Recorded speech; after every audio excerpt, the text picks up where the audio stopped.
The biggest barrier keeping you from escaping poverty isn't that you're lazy or lack ability. It lies in a flawed mental operating system, pre-installed in your mind since the day you were born. Growing up amid hardship, your brain automatically switches into survival mode, prioritizing safety above everything else. You see work as a chain of assigned tasks, then sit around waiting for your monthly paycheck or a word of praise from the boss.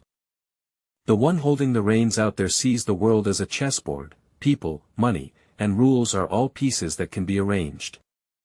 They don't sit around waiting for anyone to grant them favors. They proactively create situations where others have to need them. Science calls this the cognitive tunneling effect, a consequence of the scarcity trap. Wrestling with rent, bills, deadlines every single day will strangle the bandwidth in your mind. You work 8 hours at the office, then come home to grind a side hustle at night, so where would you even find the time to think about investing? Look at two new graduates, Alex and Ben. Same starting line, but not the same rules of the game. Alex grew up in hardship, always afraid of making mistakes, afraid of losing his job. He took on every menial task, put his head down, and worked like a machine. Late at night, Alex finally trudged back to his rented room and fell asleep, exhausted. Ben is better off, doing just enough work to stay safe. He spends the remaining 40% of his energy observing who actually has a voice in the room. He took the initiative to invite his senior for coffee, learning the unwritten rules no book ever taught.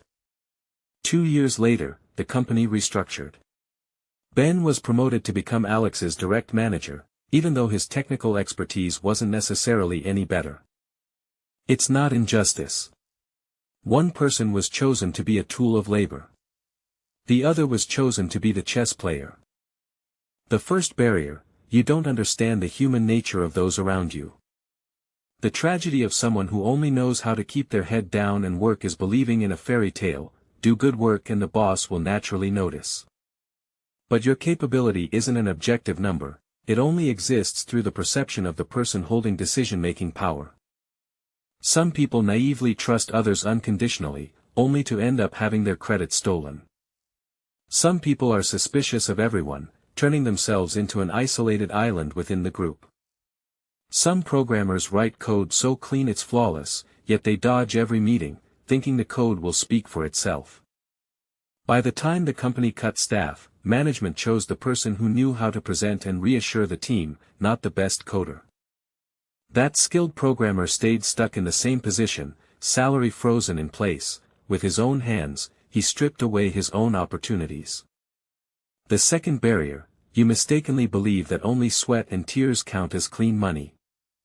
But the world doesn't run on sentimental morality. It runs on fair exchange of interests. Meet Tom, a famously skilled baker, standing at the hot stove for 16 hours every day. Year after year, he stayed poor, still struggling with rent for his premises and rising material costs. Then Mike showed up. He had no idea how to bake, and his shop's products were only average at best. But Mike knew how to use connections to get bread into major coffee chains, knew how to leverage the brand to franchise nationwide. One person bends their back creating original value, only to receive pocket change. One person understands the rules of the game, and owns the entire system. The third barrier: a scarcity mindset, being so afraid of loss that you don't dare see money as a seed.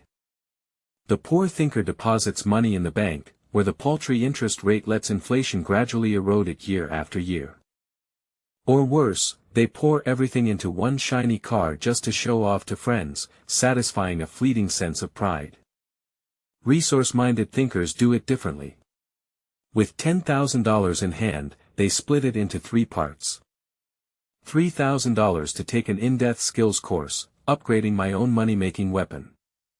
$2,000 to treat industry experts to dinner, building a quality network of relationships.